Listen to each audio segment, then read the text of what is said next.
Hello friends, আসসালামু আলাইকুম। সবাই কেমন আছেন? আশা করি সবাই অনেক অনেক ভালো আছেন। তো সোহাগ ভাই টেক চ্যানেলের পক্ষ থেকে আপনাদেরকে স্বাগতম। তো আমার হাতে যে ফোনটা দেখতেছেন, এটা টাইটানিস কোম্পানির, এটা চায়না বাটন ফোন। এই ফোনটার সমস্যা ছিল নো সিম কার্ড, সিম আসতো না, সিম পাইতো না এটাতে।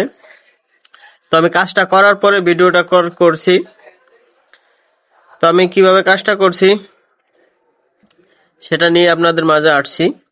তো আমি কিভাবে কাজটা সমাধান করছি আপনাদেরকে দেখাবো। আপনারা আমাদের সাথেই থাকুন, একটু ধৈর্য সহকারে ভিডিওটা দেখবেন। আমি কিভাবে কাজটা করছি আপনাদেরকে দেখিয়ে দিব।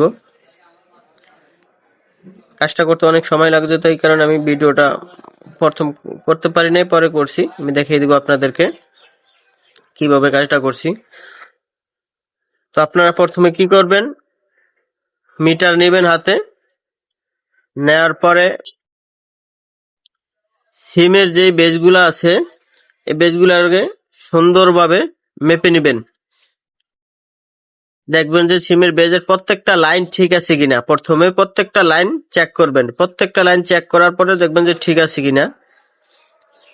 যদি দেখেন যে কোনো লাইন মিস করছে, সেটার জন্য আলাদা ভিডিও পেয়ে যাবেন আমার ইউটিউবে। আর যদি দেখেন যে কোনো লাইন মিস করে নাই, সব লাইন ঠিক আছে, তো এই সেটটার সব লাইনই ঠিক ছিল। এই সেটটার ছিল সিপিইউতে সমস্যা। আমি সিপিইউতে হালকা করে একটু পেজ দিয়ে নিছি। সিপিইউতে হালকা করে একটু পেজ দিয়ে নিয়ে হালকা ভাবে একটু হিট দিয়ে সিপিইউটাকে একটু একটু নাড়া দিয়েছি।